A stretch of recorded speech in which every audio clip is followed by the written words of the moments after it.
The live TV, सच सबसे आगे।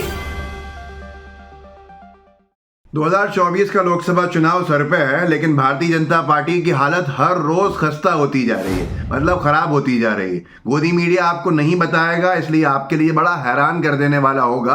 पर महाराष्ट्र क्यों भागना पड़ रहा है अमित शाह जी को, ये सवाल अगर आप पूछेंगे तो शायद इसके जवाब किसी के पास नहीं होंगे।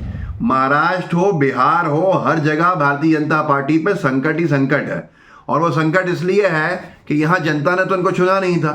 तोड़ फोड़ के जो अलायंस जो सरकार में थे उनको तोड़ फोड़ के सरकारें गिराई गई।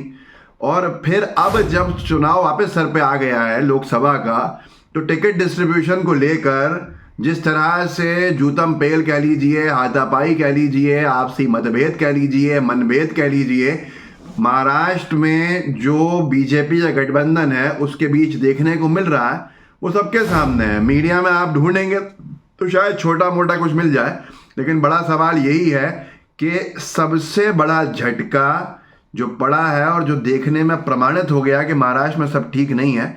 बीजेपी ने 190 कुछ अपने प्रत्याशियों की सूची जारी करी, लगभग हर राज्य से करी। मध्य प्रदेश जैसे राज्य में 29 में से 25 या 24 नाम घोषित कर दिए। इतने सारे नाम घोषित करने के बावजूद भी महाराष्ट्र की सूची नहीं ला पाए, जिसके बाद लोगों ने कहा कुछ ना कुछ गड़बड़ हो रही है महाराष्ट्र में। और अब वो चीज़ प्रमाणित होने लगी कि अमित शाह जी को भाग के जाना पड़ रहा है। न्यूज़ 24 ने लिखा है कि महाराष्ट्र में किन लोकसभा सीटों पर शुरू हुई एनडीए के अंदर लड़ाई, अमित शाह अचानक महाराष्ट्र के लिए क्यों हुए रवाना, पहली लिस्ट में गायब सांसद, फडणवीस, शिंदे और अजीत गुट में बगावत के संकेत, क्वेश्चन मार्क है, इंडिया का फॉर्मूला क्या। तो इसमें एक पूरा का पूरा शो उन्होंने किया कि महाराष्ट्र में टूटेगा एनडीए, क्वेश्चन मार्क, तुरंत शाह क्यों हुए रवाना, किन सीटों पर महाभारत। सबसे बड़ा सवाल यही है कि अमित शाह जी को महाराष्ट्र क्यों भागना पड़ा है एकदम ऑल ऑफ अ सडन, और महाराष्ट्र में क्यों सीट शेयरिंग बीजेपी की फाइनल नहीं हो पा रही है।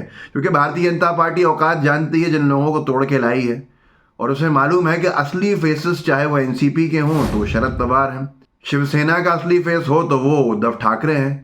अब जब जनता दोबारा वोट करेगी कि अब विधायकों का रोल हो गया खत्म, विधायक तो चुन के आए थे जब इन लोगों के साथ थे, शरद पवार जी के साथ थे या उद्धव ठाकरे के साथ थे, उद्धव ठाकरे साहब के साथ। अब जो विधायक नहीं है उनका क्या होने वाला है, जो नेता शरद पवार जी के साथ नहीं है एनसीपी के सिंबल पे, उनका क्या होने वाला है। बीजेपी इसको जानती है, सबकी औकातें जानती है।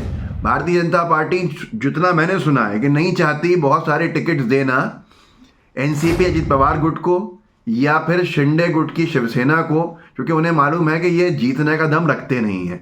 लेकिन अब ऐसे में मुख्यमंत्री की अपनी अड़ी होगी, उप मुख्यमंत्री अजीत पवार की अपनी होगी।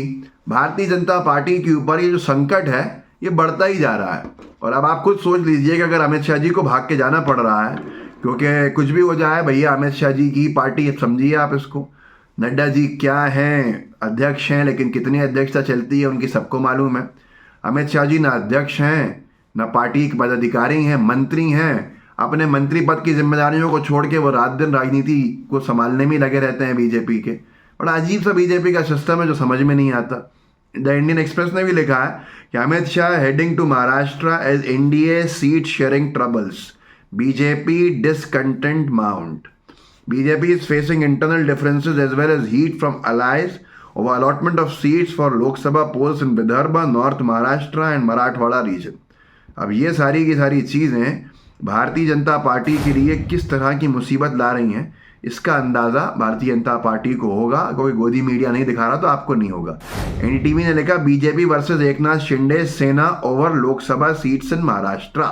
शिंदे गुट जो है, एनडीटीवी के हिसाब से, एनडीटीवी के सोर्सेज से ये लिखा गया है कि शिंदे गुट महाराष्ट्र की 42 सीटों में से 22 सीटों की मांग कर रहा है। अब ऐसे में असली शिवसेना तो वो है नहीं, बीजेपी की बनाई हुई शिवसेना है। बीजेपी हैसियत जानती है, लेकिन शिंदे गुट अड़ा हुआ है कि भैया हमें 22 सीटें चाहिए। अब बचती हैं 42 में से 20 सीट्स, तो जाहिर सी बात है अजीत पवार साहब को भी सीट्स तो चाहिए होंगी एनसीपी की।